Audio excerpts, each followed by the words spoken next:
마태복음 21장 33절에서 46절까지. 마태복음 21장 33절에서 46절까지 절수로 보면 좀 긴 것 같은데 길이가 그렇게 길지가 않습니다. 우리 교독해서 읽겠습니다. 교독할 때 제가 먼저 읽습니다. 다른 한 비유를 들으라. 한 집 주인이 포도원을 만들어 산울타리로 두르고 거기 즙자는 틀을 만들고 망대를 짓고 농부들에게 새로 주고 타국에 갔더니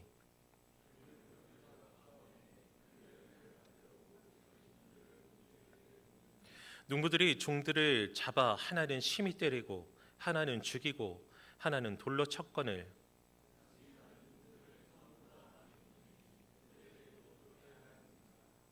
후에 자기 아들을 보내며 이르되 그들이 내 아들은 존대하리라 하였더니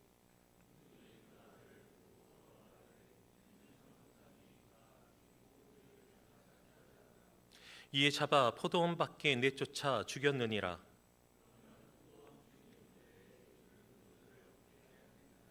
그들이 말하되 그 악한 자들을 진멸하고 포도원은 제때의 열매를 바칠 만한 다른 농부들에게 새로 줄지니이다.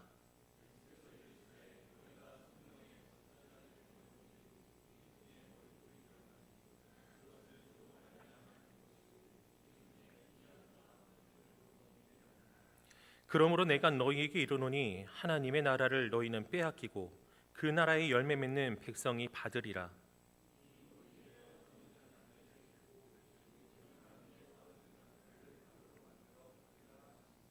대제사장들과 바리새인들이 예수의 비유를 듣고 자기들을 가리켜 말씀하심인 줄 알고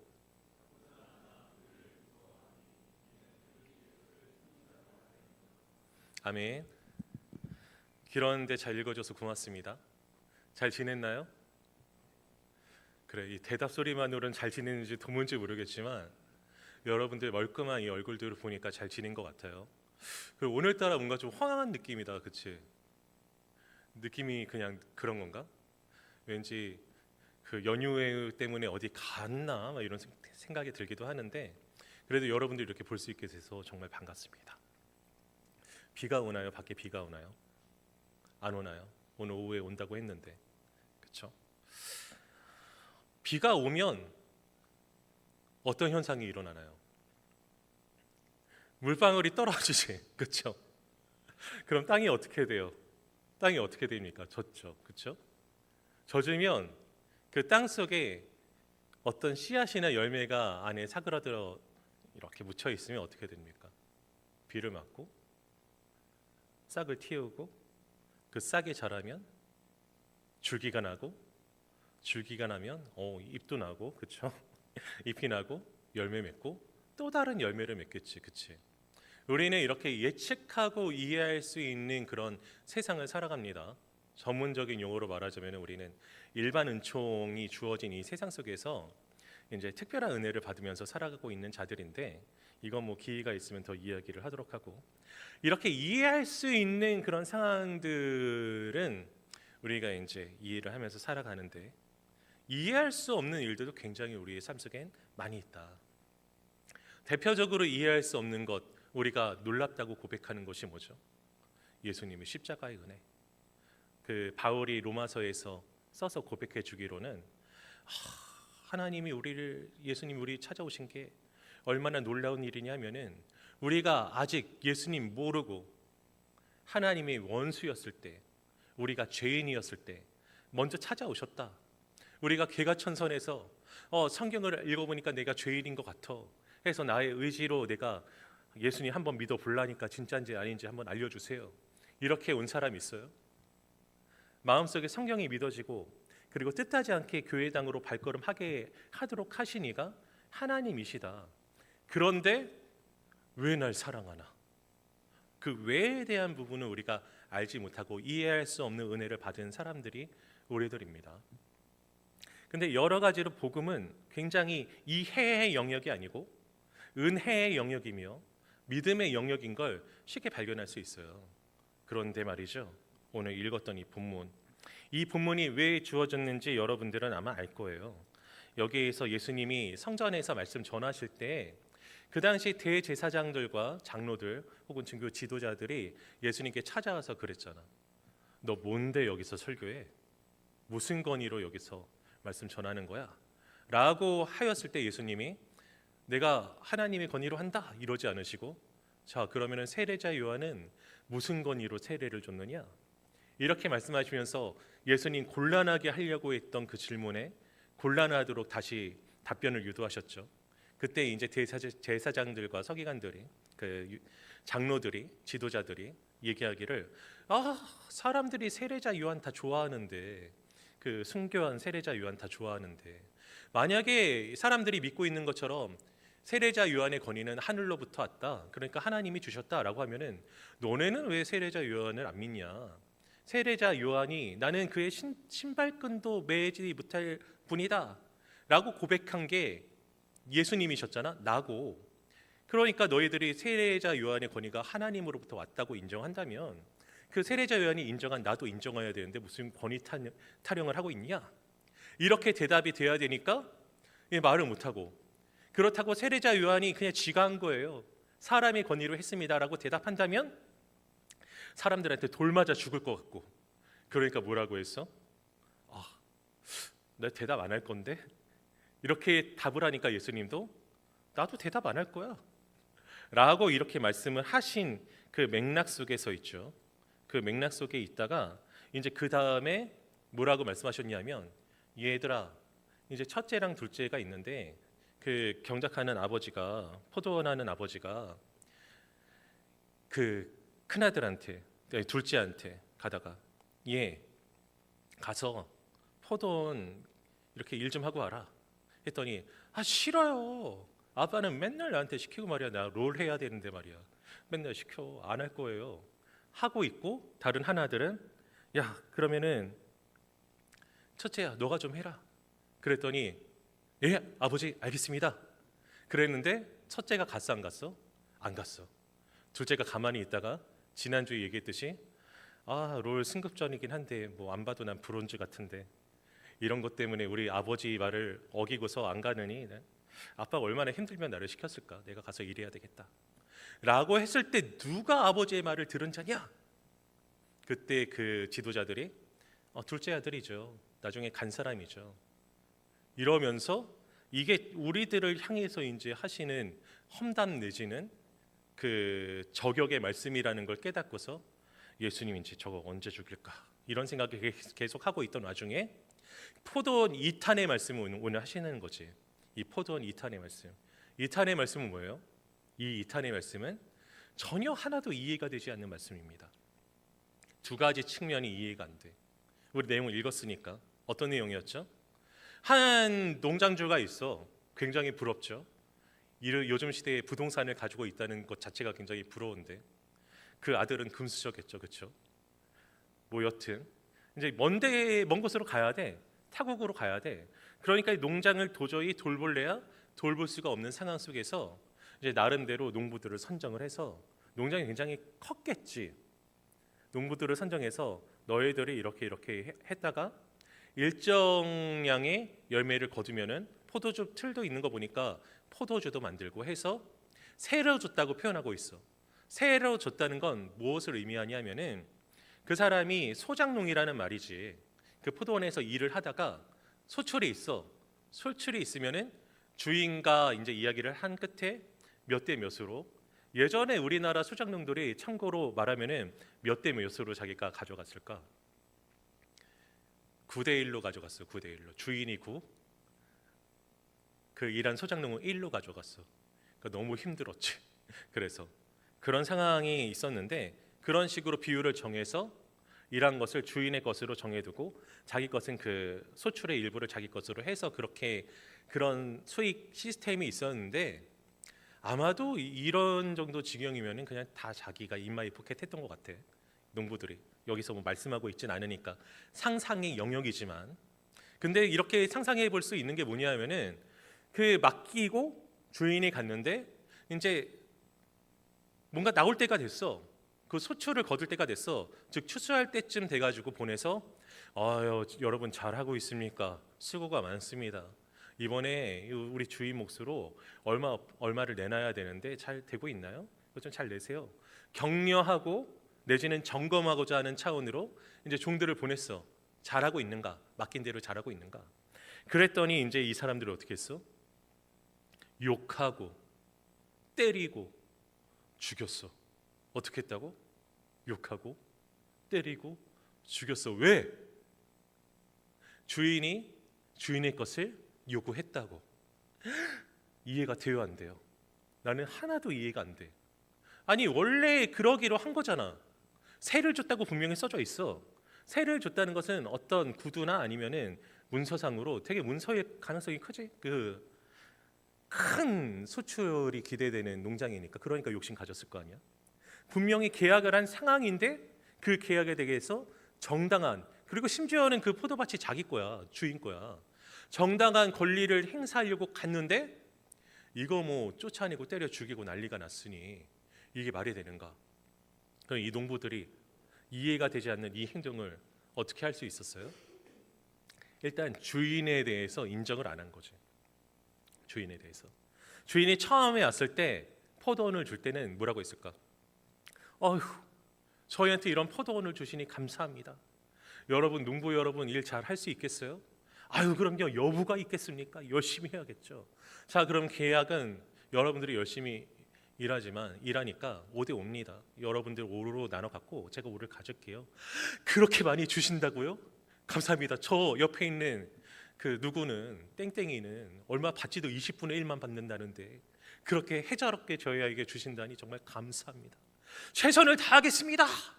주인이시여, 막 이랬을 거 아니야. 파이팅이 넘쳐서 그랬다가 주인이 먼 곳으로 가게 되니까 생각이 싹 바뀌었어.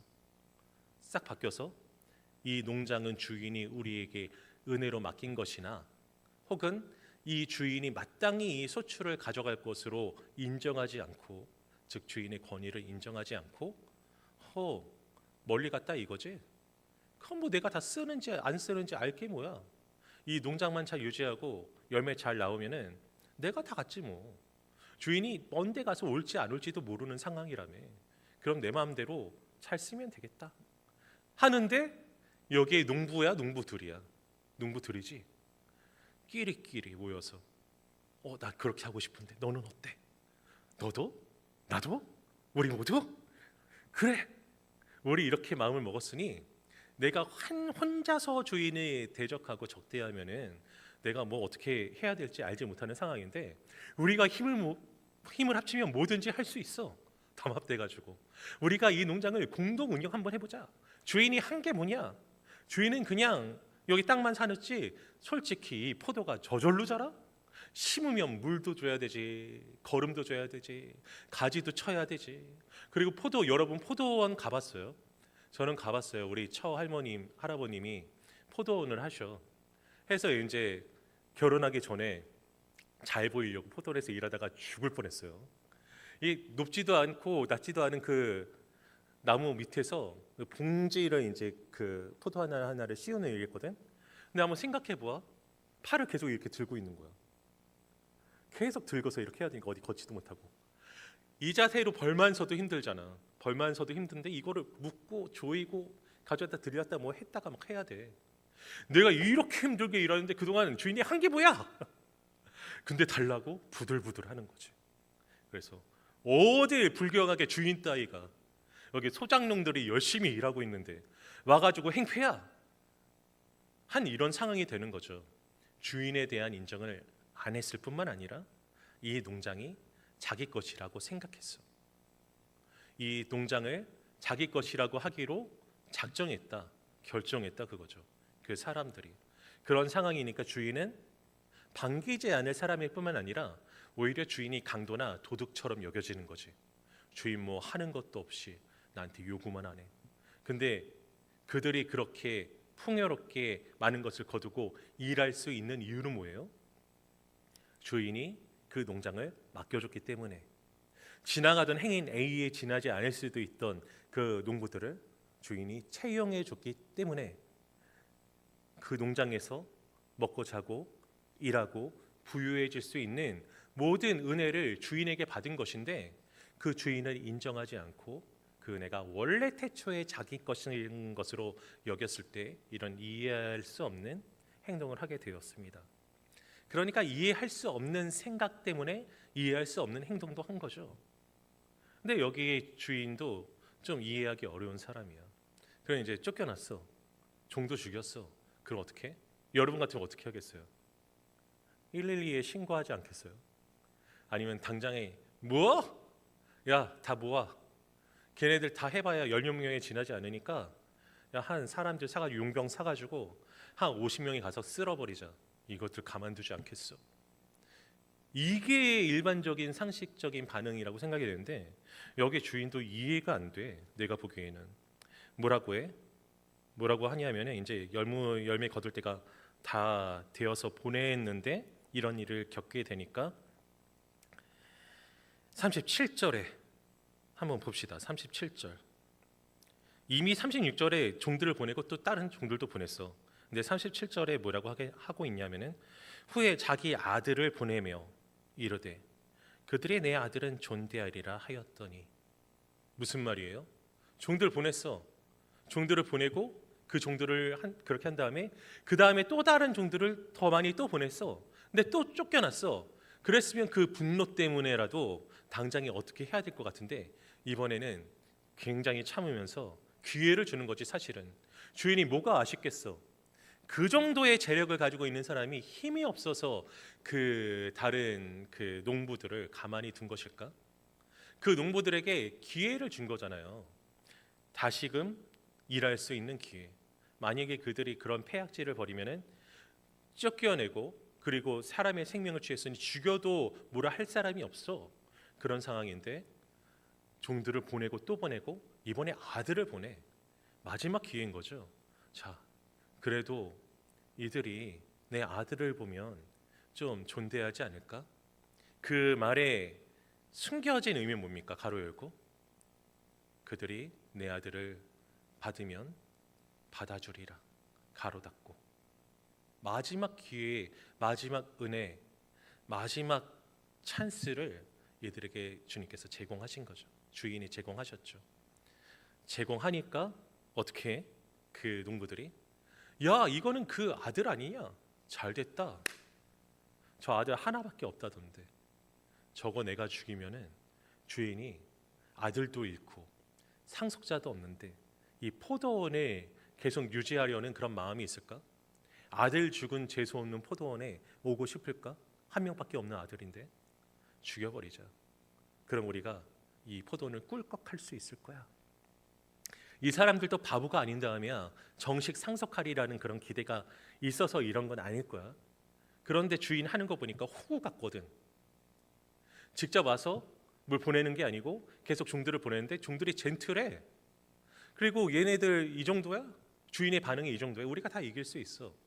아들을 보냈어? 아들도 죽이면 뭐가 더 있을까? 그 주인에 대한 인정을 넘어서 인정하지 않는 것을 넘어서 주인을 우습게 여기고 주님의 그 주인의 호의가 굉장히 자신들의 권리나 자신들의 잘남으로 인식이 되니까 무시하기 시작한 거지. 철저히 무시한 끝에 아들까지 무시하고 그 아들을 죽이면 주인이 어떤 의욕이 없어서 이것을 포기하리라는 그런 이해할 수 없는 기대 때문에 죽입니다. 그럼 어떻게 됐겠어요? 그 다음에는 주인이 참겠어요? 안 참겠어요? 이제 그 은혜의 때는 지나갔지. 주인이 돈이 없어서 힘이 없어서 기다렸던 것이 아니고 평화적으로 한번 해결해 보고자 하였던 것인데 자기 아들까지 보내면서 마지막에 선대했는데 그것마저 거부하고 거절했으니 걔네들은 이제 죽었습니다. 그거 이제 이 종교 지도자들에게 확인한 거죠. 그래서 40절에 그러면 포도원 주인이 올 때 그 농부들을 어떻게 하겠느냐? 그러니까 예수님 시험하던 그 종교 지도자들이 말하되 그 악한 자들을 진멸하고 포도원은 제때 열매를 바칠 만한 다른 농부들에게 새로 줄지니이다 라고 말하니까 예수님이 그 다음에 이런 말씀하셨죠. 42절에 예수께서 이르시되 너희가 성경에 건축자들이 버린 돌이 모퉁이의 머릿돌이 되었나니 이것은 주로 말미암아 된 것이요 우리 눈에 기이하도다 하며 읽어본 일이 없느냐 하고서 그 뒤에 하시는 말씀은 뭐야? 이 돌이 버렸는데 그 돌이 사실은 무엇 위에 떨어지면 다 깨지고 박살 날 것이고, 그 위에 무언가 떨어지면, 그리고 그 돌이 사람 위에 떨어지면 가루가 될 거야. 건축자들이 버렸지만 사실은 그 돌이 기틀이 될 거야. 천재지변을 일으키듯이 뒤흔들 거야. 너희들의 상식과 헛된 판단을 다 엎어버릴 거야. 이 말씀을 하십니다. 여기서 그러면 이 건축자들은 뭐고 버린 돌은 뭐겠어요? 건축자들은 이런 말을 했던 종교 지도자들이 되겠고, 그리고 버린 돌은 그들이 버린, 믿고 있지 않는, 그리고 앞으로 죽일 예수님을 의미하는 거겠죠. 그러니까 이 똑똑한 종교 지도자들이 충분히 그것을 알아먹고 이해하고 저거 죽여야 되겠는데 라고 생각했는데 못 죽였습니다. 왜요? 사람들 눈치가 보이니까. 사람들이 예수님을, 세례 요한을 좋아하는 사람들은 예수님 좋아할 수밖에 없어. 왜냐하면 세례 요한이 하던 그 가르침을 예수님이 이어서 하셨고, 세례 요한이 예수님에게 세례를 베풀었고, 세례 요한이 나보다 크신 분이라고 만인 앞에서 인정했으므로 세례 요한을 계승하는 사람들은 예수님을 좋아할 수밖에 없으니, 세례 요한을 부정하는 것 때문에 사람들한테 무서워서 못하겠는 그 사람들이 예수님을 사람들 앞에서 어떻게 할 수가 없는 거지, 무서워서. 그랬다라는 게 이제 오늘 말씀의 스토리죠. 자, 그러면은 이해할 수 없는 상황들이 또 늘었죠. 뭐가 늘었습니까? 이 종교 지도자들은 이제 신앙적인 이해로 봤을 때 하나님은 인정하지 않는데 사람들을 인정하고 이렇게 무서워하는 상황이 참 이해가 안 되고, 그치? 그리고 세례 요한의 권위를 암암리에 인정하던 그들이 예수님에 대해서 인정하지 않는 것도 이해가 되지 않고, 그렇죠? 그리고 예수님이 그렇게 수많은 은혜와 기적과 이적을 베푸셨는데, 그리고 예수님의 말씀을 들을 때 누구보다도 성경을 잘 알아 예수님의 그 말씀 해석이 굉장히 놀랍다는 것을 아는 그들이 그 말씀을 듣고도 지식적으로는 충분히 동의하고도 남을 텐데 믿음이 없었다는 게 굉장히 이해하기 어려운 일이죠. 그래서 역시 믿음이라는 것은 이해되는 것이 아니고 신비구나, 은혜구나 라는 것을 우리는 여기서 또한 이해할 수 있게 됩니다. 그리고 이 말씀이 우리에게 전해지는 이유는 뭘까요? 오늘 우리가 이 말씀을 읽게 된 이유는, 저는 이 말씀을 가지고 강단에 설 때 옛날에 이 바리새인들과 서기관들한테는 관심이 없어요. 제 관심은 온통 여러분들 뿐입니다. 이 말씀을 들을 이 시대의 우리들 뿐입니다. 그러면 이 말씀이 우리에게 무엇을 말씀하고 있기에 이 말씀을 들고 섰을까요? 물론 나는 마태복음을 연속 설교하고 있기 때문에 스케줄에 따라서 이 말씀을 하고 있는 것이기도 했지만, 근데 우리가 이 말씀에 적용되는 부분이 있기 때문에 이 말씀을 들고 여기 섰다는 겁니다. 그럼 여러분들 혹시 항의할 사람이 있을까요? 아니 목사님, 우리가 그러면 여기 종교 지도자들이나 아니면 이 예화에서 나오는 악한 농부란 말인가요? 우리가 그렇게 나빠 보여요? 우리 예수님 믿고 방금 찬양도 하고, 저 이 찬양하면서 굉장히 은혜가 됐어. 아마도 이 찬양 인도자들이 설교 본문을 굉장히 묵상을 많이 하나 봐요. 이 설교 내용하고 굉장히 많이 겹치는 듯한 인상이 들어 굉장히 개인적으로 은혜가 됐고, 여러분도 그럴 거라고 생각이 되는데 항상 그렇게 잘 준비해줘서 고맙습니다.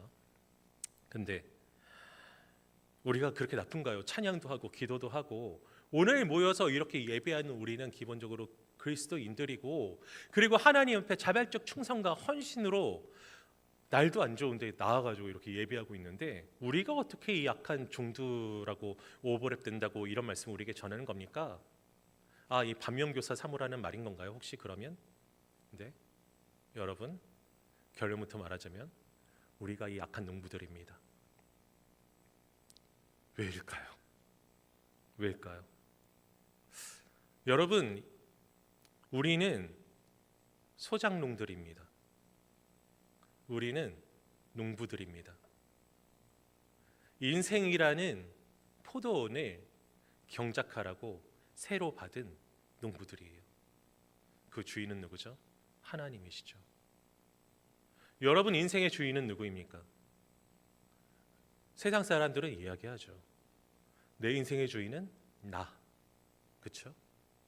그래서 나는 내가 좋은 삶을 살아요. 내가 불쌍하고 내가 잘 돼야 되고 그리고 내가 주목받지 못하면 굉장히 슬프고 우울해집니다. 저도 그런 사람 중에 하나예요. 굉장히 잘난 척의 달인입니다. 왜냐하면 돋보이고 싶으니까. 사실 그 정도가 아니니까 내가 나를 드러내는 걸 기뻐하고 좋아하고 다른 사람들이 나를 알아줬으면 좋겠어. 왜냐하면 내 인생의 주인이 나니까. 근데 방금 얘기했잖아요. 우리는 누구라고요? 인생의 소장농이라고. 우리 인생은 하나님의 것입니다. 언제부터요? 하나님이 천지를 창조하셨을 때부터요. 하나님이 시간과 공간을 창조하셨을 때부터요. 하나님이 우리 인생을 계획하셨을 때부터 우리는 하나님의 것이고 나의 인생은 하나님이 살아가라고 우리에게 주신 건데 새로 주신 거예요. 생육하고 번성하고 땅 위에 충만하며 이 모든 것을 다스리라고 하셨어요. 명령을 내리셨어요. 창조하셨을 때 인간에게 모든 것을 다스리라고 하셨어요. 다스리라고 했을 때 그 통치라는 게 통치는 누구의 것입니까? 사람에게 다스리라고 정복하고 다스리라고 하실 수 있었던 단 한 가지 이유는 뭐냐면은 사람을 하나님의 형상으로 만들었기 때문에. 하나님의 형상은 뭐죠? 하나님과 소통하고 하나님의 뜻대로 살아갈 수 있는 지정의에 있어서 하나님을 이해할 수 있는 무엇인가가 하나님의 형상입니다. 하나님께서 우리에게 주신 지식을 알고 하나님의 뜻을 알아가는 거죠. 하나님의 마음을 알아요. 정서를 알아요. 하나님께서 좋아하시는 것이 좋고 싫어하시는 것이 싫고 하나님이 날 사랑하시는 것이 이해가 되고 나도 하나님을 사랑합니다. 무엇이 옳고 그른 것인지, 무엇이 하나님의 뜻에 합한 것인지 아닌 것인지 알고 하나님의 뜻에 맞는 것은 좋아하고 그렇지 않은 것은 싫어해 의를 추구합니다. 지정의에 있어서 하나님과 소통할 수 있는 무엇인가가 하나님의 형상인데 사람이 하나님의 형상으로 지어졌기 때문에 사람에게 다스리고 정복하고 다스리라고 하신 거예요. 세상을 정복하고 다스릴 때 그런 하나님의 형상을 입은 사람이 자기 마음대로 다스릴까 아니면 하나님의 뜻대로 다스릴까? 즉 통치를 하나님은 나누지 않으세요. 모든 통치, 모든 다스림 그것은 오직 하나님의 것입니다. 그런데 사람에게 그것을 다스리라고 하였을 때에는 하나님이 너의 임의로 생각하고 마음대로 해라가 아니고 나의 뜻대로 다스려 이 세상에 나의 원리와 뜻대로 통치되지 않는 것이 없게 하라는 하나님의 명령인 것이죠. 즉 하나님이 세상 우리에게 새로 주신 거야. 나의 것으로 인정하고 나의 것으로 다스리고 나에게 바쳐라. 나에게 내어놓아라. 그런 뜻인 거예요. 그 뜻은 한 번도 바뀐 적이 없어. 사람이 그것을 부인하고 부정하고 죄를 지었을 뿐이지. 그런 우리에게 하나님이 인생을 요구하시는 것이 잘못입니까, 여러분? 그런데 그런 우리에게 하나님이 인생을 요구하실 때요, 우리가 잘 들이지 못하는 때가 많이 있습니다. 애진작에 우리가 소장농이라면 우리의 인생이 하나님께 소출을 들어야 되는 것이라고 인정한다면 처음부터 우리는 막 살지 않아야 되지. 우리의 삶이 하나님의 뜻대로 살아져 언제라도 하나님께 내어드릴 수 있도록 구별해야 되죠. 그 구별을 거룩이라고 이야기합니다. 세상과 구별된 삶을 살아가 열매를 쌓아나 언제든지 주인께 드릴 수 있도록 해야 되죠. 그리고 언제라도 주인께서 찾아오셔서 나의 인생의 열매를 요구하실 때 그때 어떻게 해야 됩니까? 내어 드려야 되는 거죠. 내어 드려야 되는데 그러고 있습니까, 여러분? 정죄하는 게 아니에요. 나도 그러고 있지 못하다는 말을 하고 있는 거고 우리도 어쩌면 그러지 못하다. 인식조차 못하고 있을 때도 있어. 여러분 한번 생각해 보세요. 내가 이렇게 인생을 살아가야 되는데 하나님을 알지 못하던 사람들은 내 인생은 나의 것하고 마음대로 살아가지. 돈을 추구하고 돈을 추구하죠. 돈을 추구해. 내가 가만히 인생을 생각해 보니까 그렇지 않아요? 애가 나자마자 영재인지 아닌지 막 알아보려고 난리가 나. 그리고 내 얘기예요. 근데 우리 애는 영재야. 영재인지 아닌지 알아보려고 난리가 나. 그리고 좋은 학교를 보내려고 난리가 나. 어린이집부터 막 어느 어린이집이 좋다 안 좋다 막 애가 염려되니까 안전과 건강 때문에 그러기도 하는데 뭔가 이제 개발시켜 줬으면 좋겠고 초등학교 어디가 좋고 좋은 중학교 우리 이제 중학교 1학년 들어가서 교복 어제 받아왔어. 중학교 좋은 데로 가야 되고 그리고 성적이 좋았으면 좋겠고 학원을 보내는데 선행학습 막 이제 중학교 1학년 때 중학교 2학년 거 끝내니 어쩌니 막 이러고 있더라고. 이렇게까지 빨리 한다고? 이러면서 그렇게까지 하면서 고등학교도 좋은 데를 가야 된대. 좋은 학교를 가야 되고 왜냐하면 대학 좋은 데 가려면 가야 된대요. 대학 좋은 데 가야 돼. 대학 좋은 데를 가면은 그걸로 끝나냐? 대학에서 탭스를 준비해야 되고 토익, 토플을 준비해야 되고 유학 가려면 유학을 가야 되고 직장을 가려면 대기업에 가야 되고 왜 그럽니까? 결혼은 뭔가 잘 갖추고 있는 사람하고 해야 되고 집이 있으면 좋겠고 기왕이면 30평 이상이면 좋겠고 왜 그래요? 돈 많이 벌려고. 그렇지 않아? 돈 많이 벌려고 좋은 학교 왜 가? 좋은 직장 가려고. 좋은 직장 왜 가요? 돈 많이 벌려고. 그걸 추구하잖아요, 세상은. 근데 세상은 왜 그걸 추구해? 돈이 행복을 줄 줄 알고.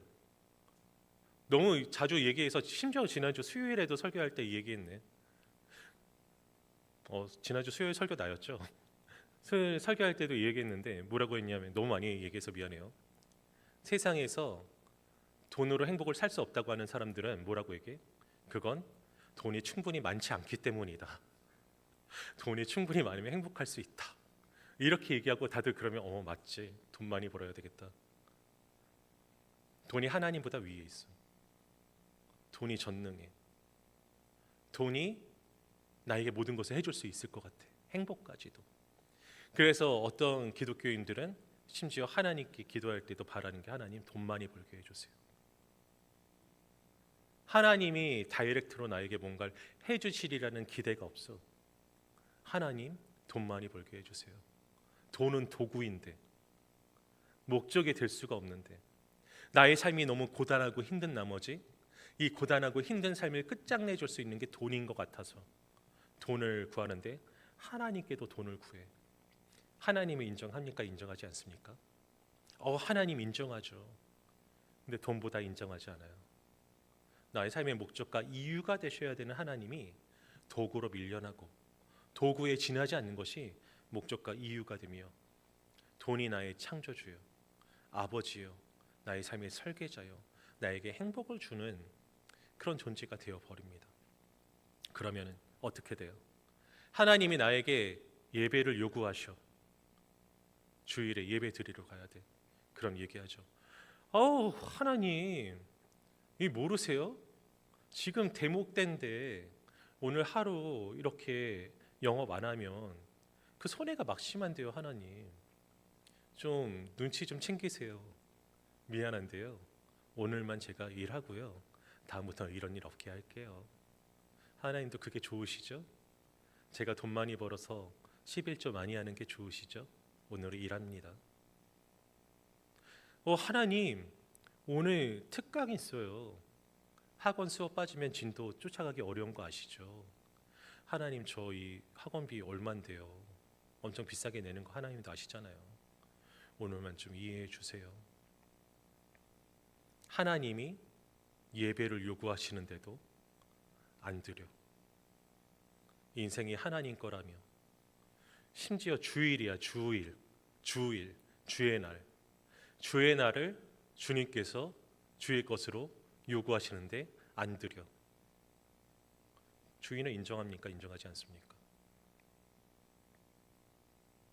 무언가를 판단할 때, 생각할 때 뭐가 우선에 있어요? 솔직히 나의 유익과 나의 이익에 반하는가, 하지 않는가, 유익한가, 손해인가, 그것부터 생각하지. 나의 삶 속에서 하나님이 이것 좀 해볼래? 하나님 피곤해서 못하겠어요. 이런 훈련 한번 받아볼래? 하나님 저 그게 취미가 없는데요. 이번에 이런 훈련 받고 이런 사역해볼래? 하나님 저 이미 주일에 너무 많이 하고 있어요. 힘들어 죽겠는데 그걸 어떻게 더 합니까? 하나님이 나 만들어 놓고 모르세요? 다 아시잖아요. 왜 이렇게 힘에 부친 걸 시키세요? 뭘 드리는데? 이런 생각을 하면 이 농부와 우리가 다를 게 없다라는 생각마저도 듭니다. 아니 적어도 이 주인이 보내신 종들과 그 아들을 때리고 쫓고 죽이지 않잖아요. 우리에게 들어오는 수많은 메시지와 겉면의 말씀들, 때리고 쫓는 게 형상으로만 보이지 않을 뿐이지 무시하고 배척하면 무엇이 다릅니까? 우리를 위해서 십자가에 달려 돌아가신 예수 그리스도, 그의 말씀과 요구들, 그것을 무시하고 다시금 나의 마음대로 살아간다면 그 주님을 다시 십자가에 달려 돌아가시게 하는 것과 무엇이 다릅니까? 주님 저를 위해 십자가에 달려 돌아가셨죠. 저 이번에 죄 짓는데 이번에 이것만 더 용서해 주세요. 저 어이쿠 이번에 또 잘못했네요. 또 용서해 주세요. 주님 나를 위한 사랑이 크고 풍성하고 끝이 없죠. 끝없이 저를 용서해 주세요. 아시잖아요. 저는 연약해서 끝없이 죄 지으니까 끝없이 용서해 주세요. 뭐가 그렇게 당당합니까? 이게 주인의 아들을 죽이는 것과 무슨 차이가 있어요? 이런 생각을 하니까 너무 무서워. 너무 마음이 안 좋아. 그리고 이번 주 중에도 당장에 나의 마음대로 살았던 나의 삶이 떠오릅니다. 여러분, 여러분의 삶을 앞에 그 의자 위에 쫙 펼쳐놔 보세요. 한번 들여다보세요. 삶의 순간에 하나님께 드려도 부끄럽지 않은 순간이 있었는지 없었는지, 죄 지은 순간이 있었는지 없었는지, 그리고 그때 여러분 하나님을 생각했습니까? 생각하지 않았습니까? 주인을 인정했습니까? 부정했습니까? 하나님을 이해했습니까? 이해하지 않았습니까? 우리는 죄인이고 원수였고 멸망받을 자들이었어요. 그 멸망받음이 우리에게 마땅하고 당연한 것이었습니다. 그런 우리를 이해할 수 없는, 도무지 조금도 이해할 수 없는 은혜로, 사랑의 이유로 우리를 구원하신 그 주님께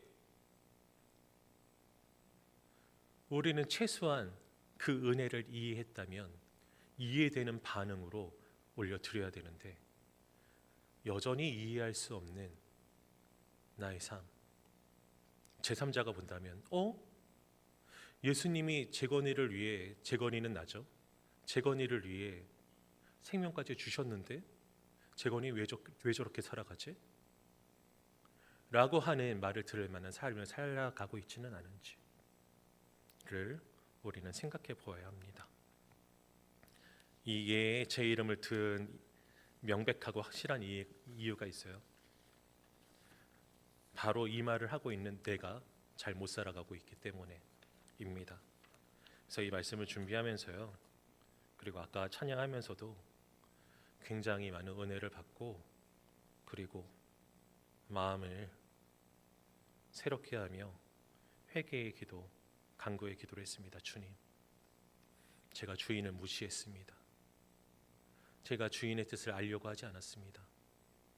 나의 삶은 주님의 것이라고 하면서 주님께 오롯이 온전히 삶을 내어드리지 않았습니다. 용서해 주십시오. 그리고 이제라도 나의 삶이 아버지의 것이라는 것을 드러내는 삶을 살기 원합니다. 나는 여전히 내 삶의 주인이었는데 이제 그것을 포기하고 나의 삶의 왕자에서 정말로 내려와 그 삶의 왕자에 예수님을 앉혀드리는 삶, 주께서 죽으라고 하시면 죽기까지 하는 삶을 살기 원하니 받아주옵소서. 우리 모두가 그럴 수 있기를 바랍니다. 이 말씀이 우리를 새롭게 하는 계기가 되기를 바랍니다. 여러분에게 요구하고 계신 하나님의 자신의 것을 찾으시는 그 음성은 무엇인가요? 여러분을 예배의 자리로 부르십니다. 여러분을 순종의 자리로 부르십니다. 그리고 여러분을 손해보는 자리로 부르십니다. 그러면 기꺼이 손해보는 것, 기꺼이 무시당하는 것, 기꺼이 예수님의 길을 쫓아가는 것, 이것이 우리가 주인을 인정하는 삶입니다. 누군가 도무지 이해하지 못할 삶의 방식일 수도 있죠.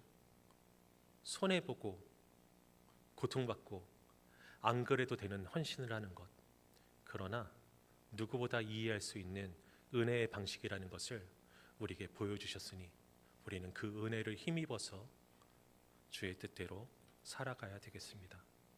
믿음은 안과 삶이죠. 우리는 주님을 믿는다라고 고백합니다. 근데 믿음은 점점 알아가는 것이에요. 하나님의 뜻을. 그리고 그 알아간 것으로 살아내는 것입니다. 찬양합시다.